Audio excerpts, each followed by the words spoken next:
Welcome back. We are playing a new game called Return to Ash. This is the first time I have ever played this game, and I'm happy to finally get to experience it with you guys.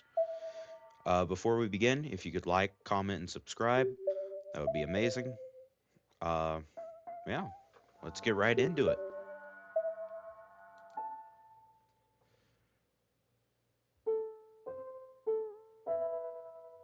The hospital was empty, quiet and brighter than usual, like waking up on a snow day.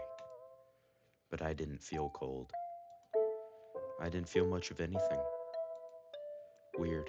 Normally, opening my eyes to a room this bright would give me a migraine. Instead, I felt no pain at all. No aching muscles, no bed sores, not even a hint of dizziness or nausea. For the first time in 7 years, I felt completely normal. Either I'm cured or this is a dream. Okay, we have a disease. Or I'm dead. Hello? Okay, so our name is Ash, I think. I called out, but no one came. Nurse? I searched for the call button on the side of my bed, but it wasn't there. Yep, definitely a dream then. My IV bag dripped in response. Or these are some next level painkillers. What am I supposed to do now? Uh, okay, it's a choice game. Wait patiently. I decided to wait patiently. There are three options. One, I'm dreaming and I'll wake up soon. Two, I'm dying, and this part is supposed to be my life flashing before my eyes. It's just that I spent so much of that life in a hospital room, there's nothing else to show. Or hopefully three, someone will come to check on me sooner or later. A nice doctor will reassure me that everything is normal and there's nothing to worry about. Someone please come. I don't like the other options. Okay, guess I'll leave the room. Fine, I'll just go and find someone. Put on some slippers and walked out into the hall. So I guess this is a story game. Much to my dismay, there didn't seem to be anyone here either. Something was definitely wrong. Even in the dead of night, you'd see a nurse or two scurrying these halls, or at the very least, a janitor. But it's broad daylight and there's absolutely no one. My footsteps echoed quietly in the eerie silence. I peered around the corner to see another empty stretch of hallway before me. Okay, new explanation. Time has stopped. I slept through the fire alarm and everyone already evacuated. I was left behind in the confusion. Or maybe it's the rapture, so it's not their fault I was left behind. A nuclear apocalypse. Isn't there a bright flash before the bomb goes off? That must be what this is. I walked steadily down the halls, coming up with more and more ridiculous theories as to what was happening. Finally, a figure appears, saving me from my madness. Stylish woman. Hello. Hi. I was too surprised to know how to react. This wasn't the sort of person I expected to find, and she showed up too suddenly. Instead of focusing on all the possible explanations for what was going on, I should have come up with something to say when I inevitably found someone. Stupid. I didn't think anyone else was here. She looks me up and down, glancing to my IV and then back to my face. She's expecting a response. Quick, think of something to say. Cool tie. That's a cool tie. Thanks. Are you feeling okay? I couldn't help but notice you're on an IV. Well, I'm in the hospital for a reason. Her smile falls. Sorry for being a depressing person, lady. She gives me a pitying look, then pauses to consider her next words. Listen, this isn't a hospital. You died. F. Are you are you okay? You're not having a heart attack, are you? No, I was just really hoping you weren't gonna say that. Ah, right, of course. Why would it matter if I was having a heart attack now? I'm apparently dead. I mean, I assumed as much. I just didn't want to face it. How could I have died so unceremoniously? Unless it's just that I don't remember the gruesome details. I guess I should be thankful for that, at least. Still, to die in my sleep at the ripe age of 22. Okay, 22's. Yeah, I guess that is a ripe age. It's not how I expected my life to come to an end. The doctors never told me I had however many weeks left to live. It feels so out of nowhere. Did I really die? I'm breathing right now. Out of necessity or habit? The woman clears her throat. I'm sorry, it took me some time to process my own death too. You're also dead? I've been here for about 3 months now, give or take. I wonder how she died, but it's probably rude to ask a stranger something like that. It's not like I'd want to spill my life story either. So what's your story, kid? Okay, yeah. I'm not a kid, I'm 22. Really? But you look so young. Yeah, Ash does look really young. Being hospitalized stunted my growth, I guess. Why are we talking about this? I died, who cares what I look like? Wow, only 4 years younger than me. Finally, someone I can relate to a little better. So you're 26? My life is pretty far from the average 22-year-old's experience. It's hard to imagine I would be relatable to her in the slightest. What were you hospitalized for? It's not cancer, is it? She's so unbelievably rude. No, it's hard to explain. Was it terminal? Oh, I assume so. I'm dead. I continue to be astounded by this woman's complete lack of tact. Can we talk about something else?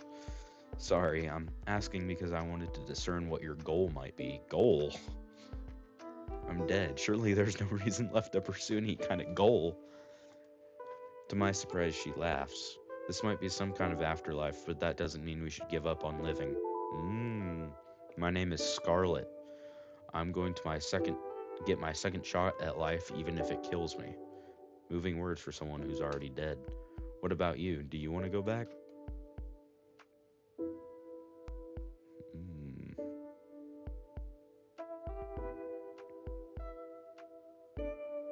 of course I want to live.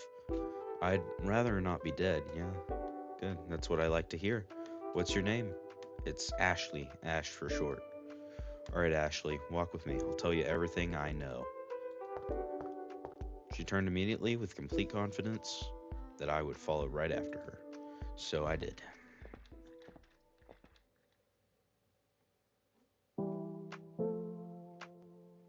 Scarlet walked at an easy pace, explaining the mechanics of this afterlife as if it were a speech she'd rehearsed and recited 20 times.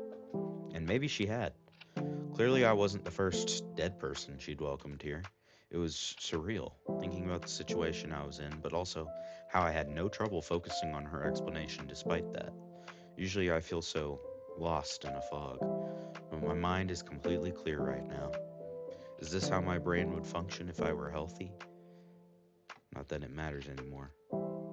Based on Scarlett's explanation, I should consider this place to be purgatory. We died, but we can move on from here. It's unclear exactly where we would move on to. Apparently, that's up to death. We're on our way to meet him now. Oh boy. So we don't get hungry? Right. Or thirsty. There's nothing to eat or drink here. And we can't sleep. You know, I haven't actually tried. That's the first thing I would do is try to sleep. But after 3 full months with no sleep, I haven't had any sort of adverse health effects. Safe to say, it's unnecessary. You know for sure it's been 3 months? Time is definitely passing. I've been using my watch to track the days because there was no sunrise or sunset. I slow my pace and Scarlet stops in front of me. There's a pitying look on her face. The stasis isn't so bad. Oh, I can go back up. Once you get used to it. I'm already tired of how bright it is. That would be horrible to live in a bright area. Scarlet, sorry if this is bright, this window. Scarlet laughs, but I wasn't joking. I may have been spared from my usual migraine, but the constant intensity of the light was unnerving to me. If I had a choice of which hospital to spend purgatory in, I'd say St. Fellows was the better option. At least there I had the changing seasons to look forward to, so St. Fellows was the hospital I was in, probably. How did it get quieter after visiting? How it would get quieter after visiting hours were over. The Chatty nurse is telling me about their day as they changed my IV. Being in the hospital for so long, you learn to love the little things. The alternative is to just feel miserable all the time. I'm not miserable. I'm still alive. But I can't even say that anymore. I grip the pole of my IV stand a little tighter. I'm still too afraid to leave it behind. The last few wayward souls who came through here, they made it out pretty quick. Maybe you'll be able to bargain with death too, then you won't have to get used to this light. I'm not very good at bargaining. She laughs again and presses the button for the elevator. I'll help you. I'm good at debate. Thanks. The elevator doors opened to reveal a man stacking coins in the center of the floor. Don't come in. I blinked at the confusing sight, but Scarlet cut in without missing a beat. You're still at this? It's been 2 days. There's a lot of coins, and the deadline's coming up pretty soon. Scarlet leaned her forearm against the elevator door to prevent it from closing. Well, can we get in? I'm taking Ashley here to meet Death. Could you maybe catch the next one? No. Why is he counting coins in the elevator? Okay, Scarlet forces her way in, knocking over a stack of coins in the process. Why are you so pushy, Miss Scarlet? Because you're wasting your time. Come on, Ashley. She motioned for me to follow, and I stepped into the elevator. I did my best to avoid the coins at my feet.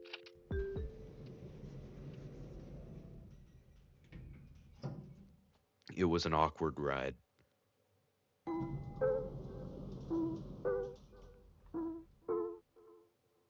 When we reached the basement, Scarlet went on ahead. The man moved to shield his coin stacks from her reckless stride, but it turned out to be unnecessary. Her intent seemed more focused on escorting me to wherever Death was, I guess. To the side of the elevator door was another pile of coins. Upon closer inspection, they looked to be some type of play currency. Okay. At least I'm not aware of any coins with a skull on them. Doubloons, maybe? Judging by the cartoony design, seemed like something used for a board game rather than by pirates. Curious and not particularly in any rush to meet Death, I stopped to talk to the man. What's up? Celadon. And you're Ashley, right? I prefer Ash. Celadon picks up a small stack of coins and transports them to the larger pile beside the elevator. His process is methodical and efficient.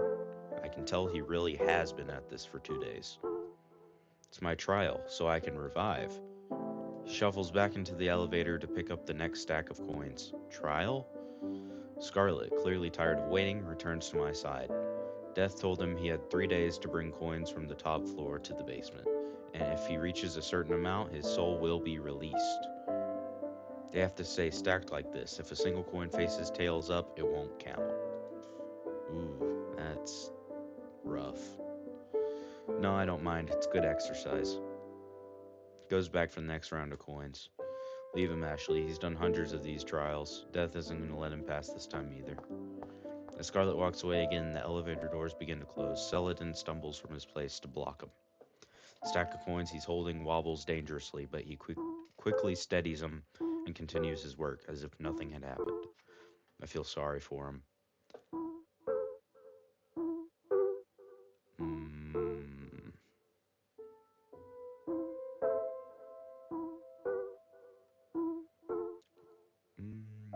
Here, I'm gonna help him. Here, I can help. Really? You don't have to. It looks fun. We both know I'm lying. Increased bond, okay. But he smiles anyway. In that case, feel free.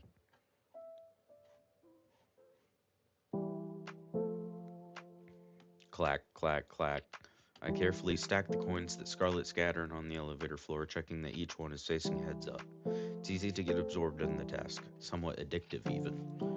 Each coin I place down gives me a small sense of satisfaction, and I'm not even getting sore from being hunched over. That part is nice. Can't imagine being stuck doing this for 2 full days though. That's some serious endurance. Celadon came back and forth, carrying each stack of coins out into the hall. Every once in a while, the elevator door would try to close, and he would lean against it to keep it open. I wondered if I would be more useful just holding the button down for him, but he seemed to have developed a rhythm around it. I didn't want to interrupt that rhythm any more than I already had. When the last of the coins were gathered into stacks, I began carrying them out with him. It's so nice of you to lend a hand. Hopefully it's not against the rules or anything. I'm not messing things up for you, am I? Probably not. I mean, sometimes I fail my trials on a technicality. I feel like this game, there's gonna be a bunch of people, and then I can choose to either go alone, help certain ones of them, and I know there's multiple endings for this game, so I'm assuming either I'm gonna help him be free and revive, or I'm gonna cause him to die. But he fails him on a technicality. Well, anyway, Death didn't just say anything about doing it all on my own, just that I had to carry him by hand. Am I doing the right thing by helping him? As long as he's fine with it, I guess. Yeah, see, I don't know. We step out of the now empty elevator and into the coin-filled hall. No one's ever helped me with my trials before. Usually people have their own thing going on. He starts heading in the direction Scarlet went earlier. I follow, dragging my IV along with one hand and carrying a small stack of coins in the other. Are you sure it's okay for me to keep helping you? Yeah, I don't think it counts as cheating or anything. It's likely you're part of my downline. Downline? Yeah, we're like a team. You do a bit of work for me, and we both profit. I can give you some of my coins when this is over. How does that sound? I wasn't doing this for any kind of profit. I just wanted to be nice. No thanks. I don't have pockets. Well, let me know if you change your mind. I winced a little at how enthusiastically he delivered his pun.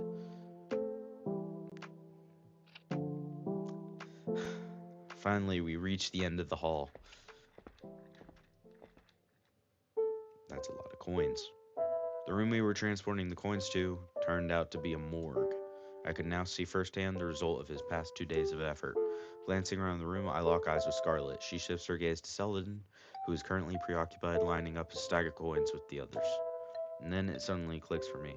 Of course the place we'd find Death waiting would be the morgue. This is where they keep the bodies. The thought of it chills me to the bone, so I focus on the coins in my hand. Place them down with the rest, then move to follow Celadon back out into the hall. Ashley, wait. I stop in my tracks and I reluctantly turn to face the person who is supposed to be helping me negotiate my revival. You feel sorry for him, don't you? She's right, but I'm still inclined to argue. I'm just trying to help. His trial is ending soon anyway, right? There's not a lot of time left, Miss Scarlet. He shouts back at us from the hall. His footsteps echo down it as he goes back for more coins. You're a nice girl, Ashley. But don't you think you should focus on saving your own soul? She says, entirely focused on saving mine. Helping others while I'm at it doesn't hurt. You're doing it too. She doesn't say anything back. I'm already out the door, catching up to Celadon. I don't know. I'm gonna try and keep helping if I can. His pace slows once he realizes I'm following him. As I close the distance, I try to make conversation. It's kind of messed up that Death is making you carry all these coins into the morgue. Morgue? We're walking together now. He blinks at me. Oh, right, you're new. What do you see this place as, Ash? A hospital? It's a hospital, right? Oh, interesting. So that's why there's a morgue. Why? Okay, it's probably different for every person. But he's asking me, do we all see the... It's probably like wherever you died is your purgatory. Do we all see this place differently? For me, it's kind of personal, but I don't mind telling you. This place looks like the rehab facility I was sent to in my early 20s. I was only there for a short time, but it left an impression, I guess. Rehab? We each pick up the next stack of coins. Yeah, I partied pretty hard back in college. I mean, I thought that's what you're supposed to do in college. Anyway, I got so bad my family sent me to rehab for a bit. I've been sober ever since. Okay. Huh. I have no idea how to respond. It's so far out of my own experience that I can't imagine what it must have been like at all. Were you in college, Ash, before you got here? You're not still in high school, are you? No. I've been in the hospital since I was a teenager. I didn't actually get to go to high school. Oh yeah, right. Her disease. Okay. That's so sad. I'm sorry. We reach the morgue again and walk back inside.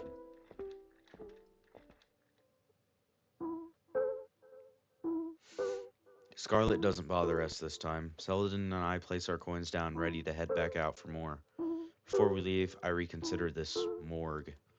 This room looks different to Celadon and to Scarlet too. She told me before that this isn't a hospital. I wonder what it looks like to her. Since it's not really a morgue, it's a lot easier to push down the anxiety I feel about being in here. This is all made up. It's set dressing. Even the coins we're carrying aren't real. Maybe I'll wake up soon and realize it was a dream all along. I doubt it. Stack by stack, we carry away the coins in the hall until there are none left. When I offered to help him, I didn't think I'd get so into it, but the work was meditative and helped keep my mind off things. I'm here because I died. I haven't been able to process that yet. I just dove into helping this stranger with his trial, a trial I don't know anything about. I don't want to think about any of that. I just want to keep focusing on the task at hand. But his trial will be over soon, and death will come to pass judgment. That's how this works, isn't it? Sure enough, as we carry in the last of the coins, we're greeted by death. What? Okay. A hooded figure carrying a scythe, their face hidden by a mask. The sight of them startles me, but I take care not to drop any of Celadon's coins. She's young, she doesn't belong here. Scarlet must be bargaining for my soul like we talked about. It's nice of her to do that, even though I was busy helping Celadon instead. She fits in pretty well as far as I can see. Death stares in my direction. Are they watching me? I can't tell with the mask. Do you think we have time for one more trip up the elevator? Celadon looks antsy. I'm not sure what he's worried about, though. We already brought so many coins. This is enough, isn't it? Maybe, but one last trip wouldn't hurt. It looks like he's asking my permission. Death walks over to us before I can respond. Time's up, Donnie. Donnie? That's kind of cute. Please stop calling me that. Only my mom calls me Donnie. Scarlet strides over to us, indignant. Excuse me, our conversation was not over. Schedule's full, babe. Come back with a better argument tomorrow. I'm busy. Just tell him he failed and get it over with already. Please don't do that. I worked really hard, so the trial really is over now. Excuse me. They all turned to face me at once. I'm a little surprised they listened. Massively uncomfortable with the attention. Are you really gonna check through every coin? Not just check them. There's a hint of a smirk in their voice. I'm gonna flip them. Flip? And there's the catch. For every coin you brought, we're gonna play heads or tails. If any of them land on tails, you lose. I thought I just had to place them here face up. Flipping every single one, that's impossible. What are the odds of getting heads so many times in a row? 50-50 for each coin. That's technically possible, right? I mean, it'd take a miracle, but it's technically a chance. If I had that kind of luck, I would have won the lottery by now. Don't bother getting his hopes up, Ashley. It always turns out like this. I can't help but feel a little responsible for increasing his burden. Not that removing my contributions would have changed this outcome. I don't know. So, in reality, he could have done like one coin and then 50-50. Death flips the first coin. Heads. They pick up the next one. Ooh, heads again. They're definitely taking pleasure in this. Celadon cringes visibly at the sound of each coin being tossed. A third coin lands on heads, and then a fourth. He watches the results, unable to speak. But it can't go on forever. In fact, it might be set up to make him start to think he has a chance, only for death to take that away. Yeah, every coin is gonna be heads, and then the last one is gonna be tails. It's just a coin flip, but they managed to turn it into immense psychological torture. Bringing fewer coins would have given him better odds. But then would he fail for not meeting the minimum requirement? I see why Scarlet didn't bother to help him before. Death's trials are made to be unwinnable. Coin flips pause and Death turns to me. Hey Ashley, heads or tails? Tails. I wasn't asking you. Death wants me to call it. Heads. Scarlet shoots me a look, but I don't budge. I have to stand up to Death somehow. They flip the coin. Tails. You lose, Celadon. Man. Come on, that's not fair. His voice wavers. I think he might cry, which is probably Death's aim with this. Crushing his spirit, giving him hope, only to snuff it right back out. What do they gain from toying with people like that?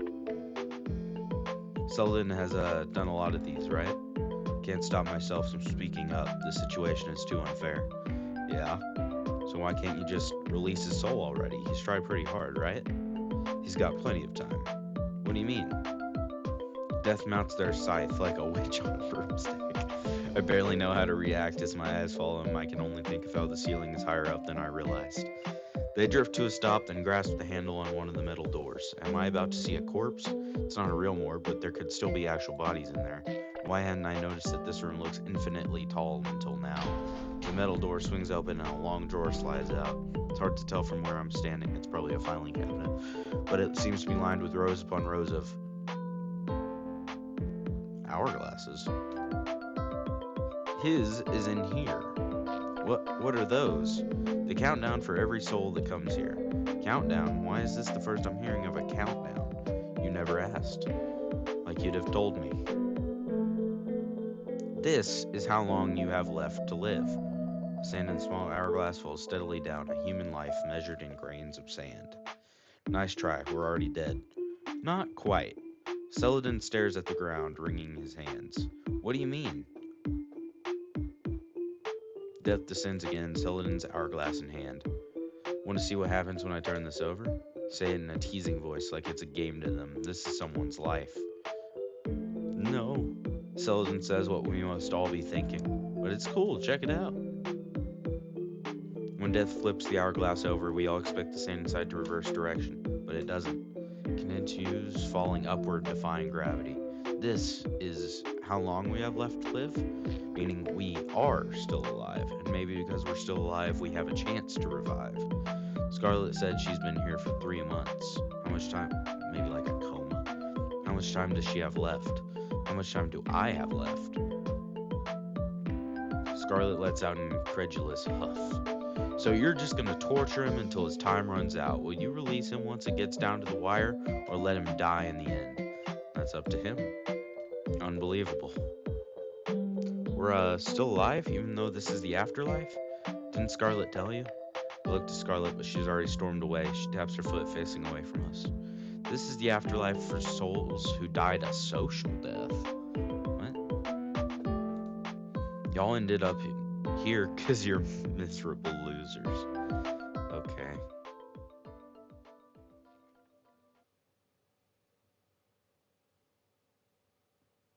Return to Ash. I'm assuming that was part 1. I follow Selden back to the elevator and up to the ground floor. He holds his hourglass, tapping on it gently, but it does nothing to stop the flow of the sand. We aren't dead yet, but we could die soon, unless Death decides to release our souls. Let us revive. We need to pass a trial to do that, as far as I understand it. But the trials are designed to waste our time. Is it a trick then? Is there some other way to overcome this? I don't have enough information. I need to find out more about the rules of this place. Selden breaks me out of my thoughts and brings me back to the present. Thanks for helping me earlier. No problem. I'm sorry for not telling you sooner about the social death thing. That's okay. It'd be a weird thing to explain, right? Yeah, so weird.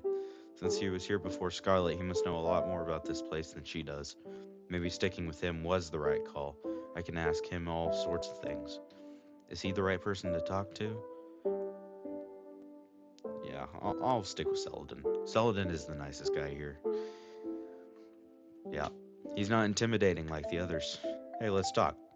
Huh? Sure, Ash. Is there something in particular you want to talk about? Everything that happened, I guess. Yeah, how are you feeling after all that? Probably a lot to take in, huh?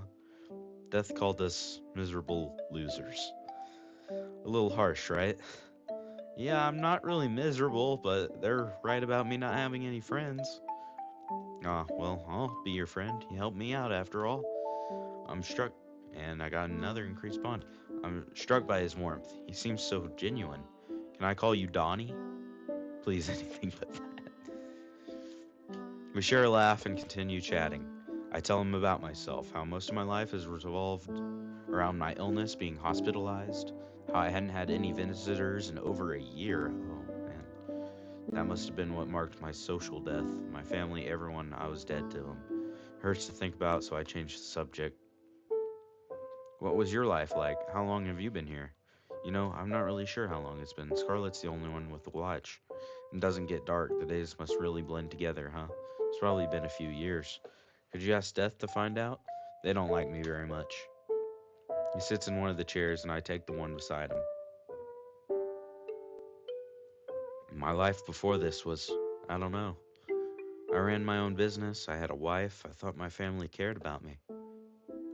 But I went into debt, and no matter how much effort I put into my job, I just sunk deeper and deeper. Thought I was doing what I was supposed to do, working hard, hustling. His breath grows unsteady. I don't know what to say, so I keep listening. When she handed me the divorce papers, I thought, great, now I can spend more time selling products. My whole family stopped talking to me. I don't know what I did wrong. Those products help people, but my mom called it a scam. It's not a scam, they're health supplements. I use them myself. If you have enough people in your downline, you can make thousands of dollars a week. You just have to keep recruiting. Okay, he's a business guy. And it's fun. You get to work from home and talk to people you never would have talked to before. It's the kind of work you could even do from a hospital bed. Heck, you might feel better if you take them yourself. Health supplements? The company is called You Thrive. Get it? Because it makes you thrive. His mood changed really suddenly. I've never really heard of this company, but it sounds important to him. Ash, when we get out of here, I'll send you the sample kit. You can try it for yourself. That's okay. Probably shouldn't be taking the supplements without my doctor's permission. That's what's great about You Thrive. It doesn't interfere with any medication. It just boosts your immune system along with many other benefits. This is getting weird. Why is he giving me a sales pitch when we might be stuck in the afterlife forever? Celadon, I'm healthy, so it didn't make any sense that I'd die. And now he seems back to normal. So this social death thing, that must be it, because no one talks to me anymore. They all blocked my number. Did he scare everyone off with how intense he is about his job? That's pretty sad. Well, at least we'd have each other, right? We're not friendless losers anymore. Selden smiles at me, then takes his hourglass from his pocket, stares down at it with great sadness in his eyes. The years he spent here, doing Death's impossible trials, that must have taken its toll on him. Beneath this friendly exterior is a man on the verge of breaking. Pat his back, not knowing what else to do. If he was to revive, would he be able to make new friends? Would I? Maybe I can give him a bit of hope. Hey, let's help each other. Huh? The thing about a social life is, it starts as soon as you make even one friend. And we're friends now, so when we get out of here, all we have to do is stay friends in the real world. Ash? Just when I was wondering what would happen if I broke this thing. He slips his hourglass back in his pocket. Thank you, I'll do my best to pass the next trial. Well, he was about to destroy his life. After saying goodbye to Celadon, I decide to look around on my own for a while. Where should I go? The morgue. Ask Death about some stuff, on this hourglass stuff. I steel myself and press the button labeled B2.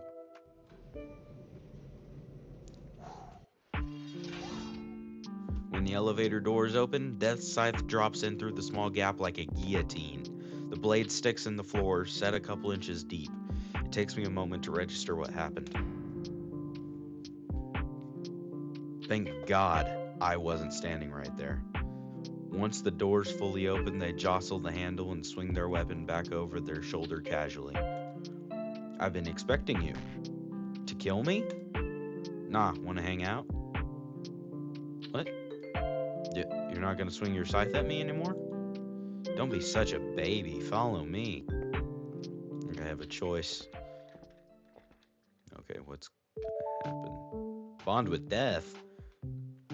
Death brings me back to the morgue, but it's a gaming room. The atmosphere has completely changed. Is this a different room? It's my room. How'd you check it out so fast? This place looks extremely lived in, from the half-eaten bags of snacks on the floor to the controllers scattered near the beanbag chair.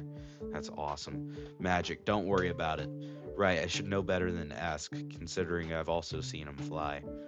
The big screen TV catches my attention. There's a tantalizing lineup of all the latest game consoles below it. This might be my favorite rendition of Death I've ever seen. Are we gonna play video games or something? I'm getting a little excited now. The only games I had in the hospital were on my favorite childhood handheld, 3DS, Game Boy. Death strides over to the controllers on the floor and picks one of them up. We're gonna play GDA 5, Grand Death Auto. GDA, Glorious Devil's Avarice. How have you not heard of any of that? Oh, the kids down the street I grew up on, I had one of those games. I watched him play it. The Sintown one, I think. Yeah, that's the old one. Five's cooler. It's got way better graphics. How do you play? It's single player. You just watch.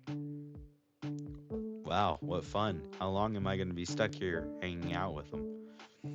I don't know. It could be interesting watching them play GTA 5. Write a comment if you want me to play GTA 5. Death turns the console on and boots up the game. The graphics really are better than Sintown's. In GTA, you play as a devil girl named Lucy.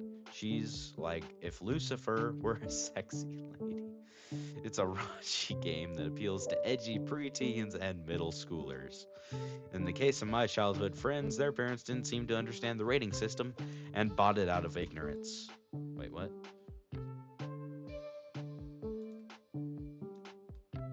Sorry.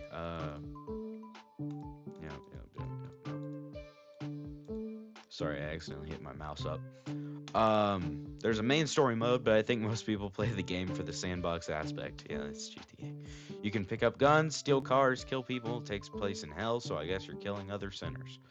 I don't think it's the kind of game with deep lore attached to it. Death loads a save and shows me their character. Lucy's dressed in cargo pants and a bikini top with a huge rifle on her back. She looks absolutely ridiculous, but the over-the-top aesthetic of the game is kind of the selling point. Check this out, they say, equipping a huge rocket launcher. They fire it at a gas station, then walk toward the camera in slow motion for dramatic effect. The explosions in this game are so realistic. Actually, I've never seen an explosion in real life, so maybe they're not. They look more real than the ones from the previous game anyway. Comment on how cool it was while Death cackles away, stealing a fast-looking car and evading Hell's police force. They're having a great time. Wait, how long do I have to watch him play this? The clock is ticking on this hourglass situation. Can I just ask, just watching him play the game to be my trial? Hey, Death, can you pause? Why? No, that's completely fair. I hate being asked to pause. Because, well, I was wondering when you were going to give out more trials. Death hits pause on the controller and turns to me. Why? I mean, I haven't gotten one yet, and you haven't given me my hourglass either. That's because you don't have one. I don't? I'll give you a trial later. Now, do you want to watch me play GDA or not? Is it okay if I don't? Do whatever you want. I want to. Can I stay here? Unpause their game. I'll take that as my cue to leave. I don't know. I make my way back to the elevator, feeling a bit drained. Figure it's best for me to just go back to the room I woke up in this morning, if it was even morning. Press the button and the doors close. Okay. What's next? Well, I can't sleep. Okay, Scarlet. I find Scarlet leaning against the wall in the hallway where we first met. Maybe she comes up here to think. It is nice and quiet. She notices me right away, thanks to the wheels of my IV stand rolling across the tile floor. Once we make eye contact, I give a little wave and a smile, trying to act friendly. Oh, Ashley. Hey, so we're not dead after all, huh? She was the one to tell me I was dead in the first place, but Death made it sound like she knew otherwise. It's been bothering me, honestly. So they say. After a moment of silence, I realize I'm going to have to be the one to force this conversation. You, knew that it was a social death, didn't you? I don't believe I know anything about this place. Her tone carries a mix of annoyance and exhaustion. You can't trust anything Death says. All they want is to keep us all under their thumb. This hourglass thing might be part of that. You think so? Maybe. She holds up her hourglass, turning it sideways. There's no way to confirm that this has anything to do with whatever life I have left. In fact, I'm certain that in my case it doesn't. How can you be sure? I know that I'm dead, Ashley. Her tone is cold and intense, a little frightening even. That that doesn't make it okay to lie to me. My voice wavers. I'm horrible at confrontation. She backs down anyway. If you had just explained it differently, like how death did a social death, is a lot easier for me to accept than my actual literal death, you know? But what if that's the lie? What then, Ashley? We don't know that it is. I mean, how do you know you're really dead? Because I was murdered. Okay, yeah, figured as much. Scarlet slips the hourglass into her pocket and enters the room beside us. If that's the case, she had every reason to believe Death was lying. She just didn't want to get my hopes up. I follow her inside to apologize. Well, maybe she, like, died and gets, like, a second chance or something? Scarlet stands at the other side of the room, gazing out the window into the endless void. Scarlet? I'm sorry. You were right about Sullivan's trial, too. I should have just trusted you. You think I'm cold-hearted. I'm not gonna say that. What? That's not true. She can be a little mean, but I wouldn't think that at all. I get it all the time. I'm sure people would admire my personality more if I were a man. Okay. You're not a Scarlet. Anyone who calls you that just sucks. Yeah, you're not that bad. You're a good girl, Ashley. She sighs, letting go of the tension from before. I'm sorry for making you feel like I lied to you. Let's share information. Properly this time. Yeah, whatever helps us get out of here. Scarlet starts by showing me her hourglass. It's nearly full at the top, meaning she has plenty of time to revive, according to Death anyway. I wasn't given an hourglass, so there's no telling how much time I have. But if Scarlet's still doing just fine after 3 months, maybe I don't need to worry about it so soon. Knowing the deadline might only make me panic in the end, so we decide to forget about it, for now. Scarlet folds her arms and leans back against the window. The other thing I should tell you is, this isn't a hospital. Yeah, Sullivan mentioned that before, how it looks different to everyone. So then what is this place to you, Scarlet? To me, it's an office building, the one I used to work at. Mm. Scarlet goes into another one of her speeches, although this one feels far less rehearsed. Before she was killed, she was forced to quit her job. She doesn't say what that job was exactly, but there's some kind of scandal caused by her boss. She was unknowingly complicit in it. All she did was shred some papers like she was told. I got her stalked by journalists, and there was all this public outrage. I'm almost surprised I hadn't heard of whatever this case was, but it's not like I watched the news. Scarlet delivers her story coldly, without a hint of emotion attached. She sounds tired of it all. I don't want to push her with more questions, but I don't get this at all. So was she murdered for her boss? So then if your boss was the bad guy, why were they coming after you instead? God knows, Ashley. If I call it misogyny, they'll accuse me of dodging culpability. None of my friends wanted anything to do with me. They didn't want the trouble. Some of them even believed those articles. I was getting harassed on the street. I could barely leave my apartment. A social death, meaning all of her relationships were destroyed. What about your family? My mother passed away when I was young, and I haven't spoken to my father since I was a teenager. We never got along. I may as well not have a family. Maybe it's better that way. They would have become targets because of me. Because of you. Weren't you only in that situation because of your boss? It's unfair, isn't it? I ignored the rumors about him. We even used to get along. But turns out he's just another abusive white man in a long line of abusive white men. Hating him is easy. It's boring. Me, on the other hand, I'm a traitor to my entire gender. I'm despicable. A traitor? But what? This all sounds so extreme. It's because I'm the one who destroyed the evidence. Doesn't matter that I didn't know what was on those papers. Everyone believes that I must have known. If I had just taken the time to look through them, if I hadn't been so buried in work, I could have realized what they were. That I'm just the last in the line of women whose lives he ruined. sounds like a horrible guy. Wonder what he did, though. But anyway. Scarlet sighs again, much heavier this time. It's still so painful to think about. You'd think after a few months away from it all, I could laugh about it.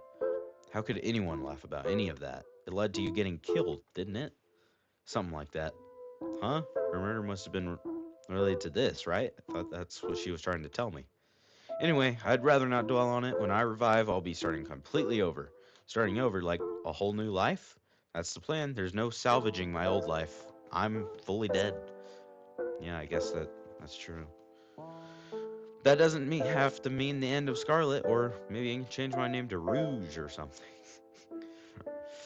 You should keep Scarlet. Abandoning your name, that's too sad. You should keep it. It's who you are. I'd like to, but I don't think that's possible. I'd rather not let my old life haunt me. But Scarlet's a good name. All that aside, let's stay focused on where we are now. Right, finding a way to revive. Well, listen, Scarlet, Celadon and I are gonna help each other.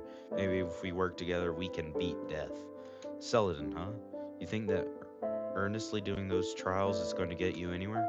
I mean, I know it hasn't worked for him so far, but he hasn't had any help until now. And you know, if we're really here because our social lives were over, don't you think we're making friends is the only way out? No, I don't think so. Life isn't sunshine and rainbows, Ashley. The power of friendship won't save the day here. No, it will completely save the day. I've seen enough shows to know friendship is the biggest save. But it might. We'd be stronger as a team, and maybe we could. Did you forget I was murdered? You really think teamwork can bring back the dead? We're all dead here. She makes it sound so childish. Am I wrong to think we can save each other? No. There has to be some secret to this afterlife that only death has access to. The source of their powers. If you want to cast your bet with Celadon, go right ahead. I'm not wasting my time on any more trials. Scarlet. She leaves the room, and I'm left standing alone and dejected.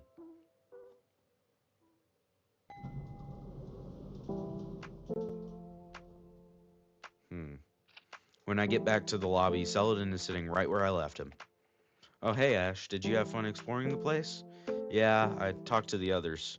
And how'd that go? Scarlet doesn't want to help us, and Death was only interested in playing video games. There's games here? They didn't let me play. If they did, it'd probably be for a trial anyway. I would want my trial to be to play all of the Souls games. And then, like, the thing is, I have to do it with, like, just my fist or something, you know? That's too bad about Scarlet, though. We all have the same goal. We should just work together. She said the power of friendship won't save the day. She's not going to do any trials. What does she have against the power of friendship? It's helping me stay hopeful, at least. Oh, wait.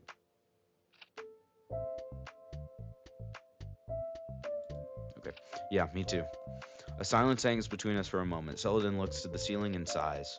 Can I be honest with you, Ash? Yeah? Sometimes I wonder if I'd be better off staying here. What do you mean, Celadon? If I woke up tomorrow and had to go back to my normal life, back to my messy apartment, frozen meals, paying bills, selling products, back to credit card debt. Oh god, it's been such a relief not having to worry about my financial situation. Yeah, I guess that could be true, yeah. But you're doing the trials, so you can revive, right? That's the goal. It is. Even though my life was a mess, I can't just abandon it, right? What would I do if I actually stayed here?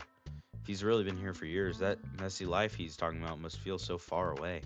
Mine still feels like I only just lost it. Is there anything you miss from the real world? I miss showering. Showering. I haven't found any bathrooms at all in this place. Isn't that weird? Not that we need them. Oh, you're right. There aren't even any sinks, are there? My hair never gets greasy, and I haven't felt sweaty, even with all the running around I've done. But technically, I haven't showered in years. I don't stink, do I? No, you don't smell like anything. Good, good. But I still feel like I want to shower again. I miss that refreshing feeling of being all warm and clean. Yeah, that's fair. I can't relate. I've always hated showering. What? Really? How come? It just sucks. Having to get used to the changing temperatures is so uncomfortable. I don't know. I just wait until it gets hot. Or I take a cold shower. And I can't stand up for that long. Well, normally. Oh yeah, right. Normally, I don't get tired here. Huh. I guess being here has its benefits. That's interesting. TV screens above us suddenly flash a bright, staticky white. Testing, testing. 1, 2, 3. Calling all losers. I thought of some trials for y'all. Come downstairs to get started.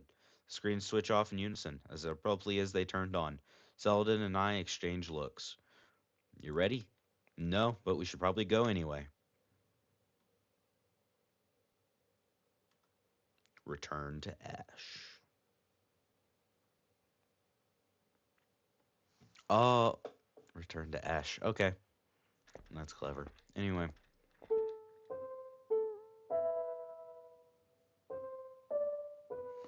All right. So, this is a very interesting game. I like what it's doing. It's very interesting. Uh, make friends. Yeah. I am going to take a break here, but this will probably be a multiple episode series. Probably the first on the channel. I'll probably do another video of this next week, and yeah. Thank you guys for watching, and uh, leave any comments on what you guys want to do for games in the future.